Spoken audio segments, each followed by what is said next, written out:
നിങ്ങൾ ഒരു സിനിമയിൽ അഭിനയിക്കുകയാണ്. അത്യാവശ്യം ത്രൂ ഔട്ടുള്ളൊരു ക്യാരക്ടറാണ്. നിങ്ങൾ ആദ്യമായി കഥ എന്താണെന്ന് മനസ്സിലാക്കുന്നു, നിങ്ങളുടെ ക്യാരക്ടർ എന്താണെന്നുള്ളത് മനസ്സിലാക്കുന്നു, പിന്നീട് സീൻസും സിറ്റുവേഷൻസും മനസ്സിലാക്കുന്നു, ഡയലോഗ്സ് മെമ്മറൈസ് ചെയ്യുന്നു. അങ്ങനെ നിങ്ങൾ ഭംഗിയായിട്ട് അഭിനയിക്കുന്നു. നിങ്ങളൊരു നല്ല നടനായി മാറുന്നു. പിന്നീട് കാലങ്ങൾക്ക് ശേഷം നിങ്ങളുടെ കോ ആക്ടേഴ്സിൽ നിന്നും സിനിമയിൽ വർക്ക് ചെയ്യുന്ന മറ്റു ആളുകളിൽ നിന്നെല്ലാം നിങ്ങളൊരു വാക്ക് കേൾക്കാനിടയാവും: മെത്തേഡ് ആക്ടിങ്. ഒരു ആക്ടറെ സംബന്ധിച്ചിടത്തോളം എന്താണ് മെത്തേഡ് ആക്ടിങ് എന്നുള്ളതാണ് ഈ വീഡിയോയിൽ പറയുന്നത്. I'm challenger, welcome back to my channel.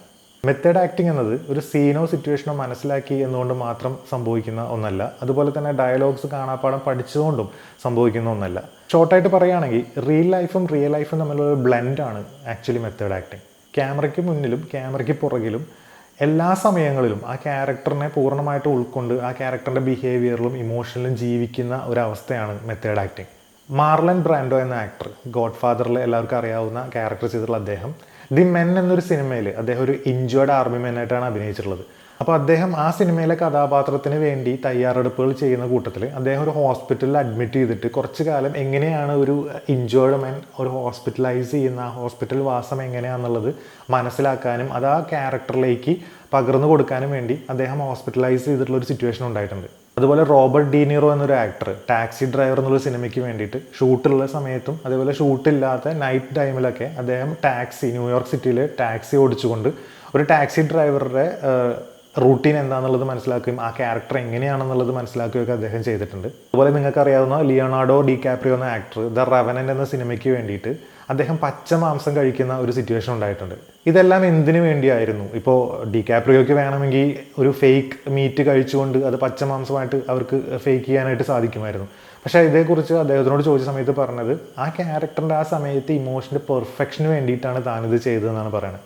അപ്പോൾ പെർഫെക്ഷൻ, മെത്തേഡ് ആക്ടിങ് എന്ന് പറയുന്നത് ഒരു പെർഫെക്ഷന് വേണ്ടിയിട്ടുള്ള ടെക്നിക്കാണ്. ഹീത്ത് ലെഡ്ജർ അദ്ദേഹം സിനിമ ഷൂട്ടില്ലാത്ത സമയത്തും ഇരിക്കുമ്പോഴും നടക്കുമ്പോഴും റൂമിൽ സ്പെൻഡ് ചെയ്യുന്ന സമയത്തും എല്ലാം തന്നെ അദ്ദേഹം ആ ക്യാരക്ടറായിട്ടാണ് നിലനിന്നിരുന്നെന്നുള്ളത് ആ സെറ്റിലുണ്ടായിരുന്ന ആൾക്കാർ അതിന് വിറ്റ്നസ്സാണ്. സിനിമ ഷൂട്ട് ചെയ്യുന്നതിന് മുന്നേ തന്നെ ഏകദേശം 1 മാസത്തോളം കാലം അദ്ദേഹം ഒരു റൂമിൽ സ്വയം പൂട്ടിയിട്ടിട്ട് കിടന്നിട്ടുള്ളൊരു സാഹചര്യമുണ്ട്. അതായത് ആ ക്യാരക്ടറിൻ്റെ സൈക്കോസിസ് സ്റ്റേറ്റ് മനസ്സിലാക്കുന്നതിന് വേണ്ടിയിട്ടാണ് അദ്ദേഹം അങ്ങനെ ചെയ്തത്. പഴയ സിനിമകളിലെല്ലാം തന്നെ ഭയങ്കര എക്സാജറേറ്റഡ് ആയിട്ടുള്ള ആക്ടിങ് ആയിരുന്നു ഉണ്ടായിരുന്നത്. പിന്നീട് കാലങ്ങൾക്ക് ശേഷം ആക്ടേഴ്സ് എല്ലാം തന്നെ ഒരുവിധം എല്ലാ ആക്ടേഴ്സും തന്നെ മെത്തേഡ് ആക്ടിങ്ങിലേക്ക് മാറുകയും മെത്തേഡ് ആക്ടിങ് പ്രാക്ടീസ് ചെയ്യുകയും ചെയ്യേണ്ടായിരുന്നു. ഇപ്പം മലയാള സിനിമയിൽ ഏറ്റവും നന്നായിട്ട് മെത്തേഡ് ആക്ടിങ് ചെയ്യുന്ന ഒരാളെന്ന് പറയുന്നത് ഫഹദ് ഫാസിൽ തന്നെയാണ്. പണ്ട് മുതലേ തന്നെ, അതായത് മെത്തേഡ് ആക്ടിങ് എന്നത് ഡെവലപ്പായി വരുന്ന കാലഘട്ടം മുതലേ തന്നെ മെത്തേഡ് ആക്ടിങ്ങിനെ 3ആയിട്ട് ക്ലാസിഫൈ ചെയ്തിട്ടുണ്ടായിരുന്നു. ആ 3 പേര് നോക്കിക്കാണുന്ന രീതികളിലൂടെയാണ് അങ്ങനെ ക്ലാസിഫൈ ചെയ്യപ്പെട്ടിട്ടുള്ളത്. അതിൽ ആദ്യത്തേത് സൈക്കോളജിക്കൽ ആസ്പെക്റ്റ് ആണ്. അതായത് നിങ്ങൾ ക്യാരക്ടറിനെ പൂർണ്ണമായിട്ട് ഉൾക്കൊണ്ടുകൊണ്ട്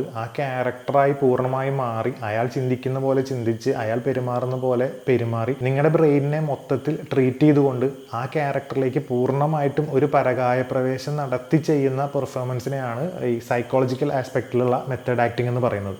അടുത്ത രീതി എന്ന് പറയുന്നത് സോഷ്യോളജിക്കൽ ആസ്പെക്റ്റ് ആണ്. അതായത് നിങ്ങൾക്ക് അങ്ങനെയൊന്നും ചെയ്യേണ്ടതില്ല, ജസ്റ്റ് സിറ്റുവേഷൻ എന്താണെന്ന് മനസ്സിലാക്കിക്കൊണ്ട് ആ സിറ്റുവേഷനിൽ നിങ്ങൾ എങ്ങനെയാണ് ബിഹേവ് ചെയ്യുക എന്നത് മനസ്സിലാക്കിക്കൊണ്ട് ചെയ്യുന്ന ഒരു രീതിയാണ് സോഷ്യോളജിക്കൽ ആസ്പെക്റ്റ്. ഇനി ഇതൊന്നുമല്ലാത്തൊരു രീതിയാണ്, 3ാമത്തെ രീതിയാണ് ബിഹേവിയർ ആസ്പെക്റ്റ്. അതായത് നിങ്ങളൊരു കഥാപാത്രത്തെക്കുറിച്ച് അറിയുന്ന സമയത്ത് ആ കഥാപാത്രത്തിന് നിങ്ങളുടേതായ ഒരു രീതി, ഒരു രൂപം കൊടുത്തുകൊണ്ട് ഡെവലപ്പ് ചെയ്ത് വരുന്ന രീതി, അത് പ്രാക്ടീസ് ചെയ്തുകൊണ്ടാണ് അത് വരുന്നത്. സ്റ്റെപ്പ് ബൈ സ്റ്റെപ്പായിട്ട് ഈ ക്യാരക്ടറിനെ പ്രാക്ടീസ് ചെയ്ത് നമ്മളൊരു ഫോർമാറ്റിലേക്ക് ഒരു പുതിയ ക്യാരക്ടറിനെ ഉണ്ടാക്കിയെടുക്കുന്ന ഒരു രീതിയാണ്. അതാണ് ഈ ബിഹേവിയർ ആസ്പെക്റ്റ് എന്ന് പറയുന്നത്. ഈ 3 രീതികളും ഒരുപോലെ തന്നെയാണ് മെത്തേഡ് ആക്ടിങ്ങിൽ ഉപയോഗിക്കുന്നത്. ഇപ്പോൾ നിങ്ങൾ ആദ്യമായിട്ട് അഭിനയിക്കുന്ന ഒരാളാണ്, പുതിയൊരാളാണ്, നിങ്ങൾക്ക് മെത്തേഡ് ആക്ടിങ് പ്രാക്ടീസ് ചെയ്യണമെന്നുണ്ടെങ്കിൽ ഒരു തുടക്കക്കാരന് ആദ്യമായിട്ട് ചെയ്യേണ്ട കാര്യം എന്ന് പറയുന്നത് നിങ്ങൾ ആ സിറ്റുവേഷനിൽ നിങ്ങളെ പ്ലേസ് ചെയ്യുക എന്നുള്ളതാണ്. അതായത് ഇപ്പം നിങ്ങളെങ്ങനെയാണ് പെരുമാറുക, ഈ സിറ്റുവേഷനിൽ നിങ്ങളെങ്ങനെയാണ് ഡീൽ ചെയ്യുക എന്നുള്ളതിനനുസരിച്ചിരിക്കും. ഇപ്പോൾ ഉദാഹരണം, നിങ്ങൾ സീൻ എന്ന് പറയുന്നത് നിങ്ങളൊരു പോലീസ് സ്റ്റേഷനിലേക്ക് അറസ്റ്റ് ചെയ്ത് കൊണ്ടുപോവുകയാണ്.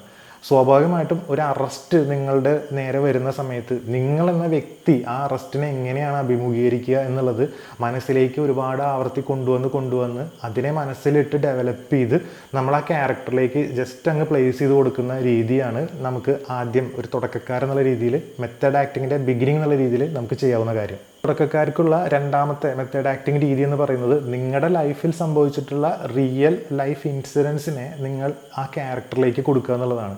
ഇപ്പം നിങ്ങളുടെ ക്യാരക്ടറിന് വേണ്ടി വരുന്ന ഒരു ബ്രേക്കപ്പാണ് ആ ക്യാരക്ടറിനെങ്കിൽ, നിങ്ങളുടെ ലൈഫിൽ ഒരു ബ്രേക്കപ്പ് എക്സ്പീരിയൻസ് ചെയ്തിട്ടുണ്ടെങ്കിൽ ആ ബ്രേക്കപ്പിൻ്റെ സമയത്ത് നിങ്ങൾ എന്തായിരുന്നു, എങ്ങനെയായിരുന്നു, നിങ്ങൾ എങ്ങനെയാണ് അതിനെ ഡീൽ ചെയ്തത്, എങ്ങനെയായിരുന്നു നിങ്ങളുടെ ഇമോഷണൽ സ്റ്റാറ്റസ് എന്നതെല്ലാം ഈ ക്യാരക്ടറിലേക്ക് നേരെ കൊണ്ട് പ്ലേസ് ചെയ്യുക. അപ്പം ഒരു പാരൻസ് എങ്ങാനും മരിച്ചുപോയ സിറ്റുവേഷൻ, അല്ലെങ്കിൽ നിങ്ങൾക്ക് വേണ്ടപ്പെട്ട ആൾക്കാർ മരിച്ചുപോയൊരു സിറ്റുവേഷനാണ് നിങ്ങൾ പെർഫോം ചെയ്യുന്നതെങ്കിൽ നിങ്ങളുടെ റിയൽ ലൈഫിൽ പണ്ട് ഇതേപോലെ സംഭവിച്ചിട്ടുള്ള നിങ്ങൾക്കുള്ള വലിയൊരു നഷ്ടത്തിനെ നിങ്ങൾ എങ്ങനെയാണ് ഡീൽ ചെയ്തത്, എങ്ങനെയാണ് ആ മൊമെൻറ്റിൽ നിങ്ങളായിരുന്നെന്നുള്ളതിനെ റീതിങ്ക് ചെയ്തുകൊണ്ട് റീക്രിയേറ്റ് ചെയ്ത് ഈ ക്യാരക്ടറിലേക്ക് കൊണ്ടെത്തിക്കാൻ ശ്രമിക്കുന്ന രീതിയിൽ ഒരു തുടക്കക്കാരന് മെത്തേഡ് ആക്ടിങ് പ്രാക്ടീസ് ചെയ്യാൻ ഉപകാരപ്പെടുന്നതാണ്. ഇപ്പോൾ ഇത്രയും കാര്യങ്ങളിലൂടെ മെത്തേഡ് ആക്ടിങ് എന്താണെന്ന് നിങ്ങൾക്ക് മനസ്സിലായിട്ടുണ്ടാവും. ഒരു തുടക്കക്കാരൻ എങ്ങനെ മെത്തേഡ് ആക്ടിങ് പ്രാക്ടീസ് ചെയ്ത് തുടങ്ങണം എന്നുള്ളത് മനസ്സിലായിട്ടുണ്ടാവും. അപ്പോൾ ഇനിയുള്ള നിങ്ങളുടെ അഭിനയ ജീവിതത്തിലോ അല്ലെങ്കിൽ നിങ്ങൾക്ക് വരാൻ പോകുന്ന ഒരു അഭിനയ മുഹൂർത്തത്തിലോ ഇത്തരം കാര്യങ്ങളെല്ലാം തന്നെ നിങ്ങൾ പ്രാക്ടീസ് ചെയ്യാനായിട്ട് ശ്രമിക്കുക. അപ്പോൾ നമുക്ക് മറ്റൊരു വീഡിയോ ആയിട്ട് മറ്റൊരു അവസരത്തിൽ കാണാം. ബൈ.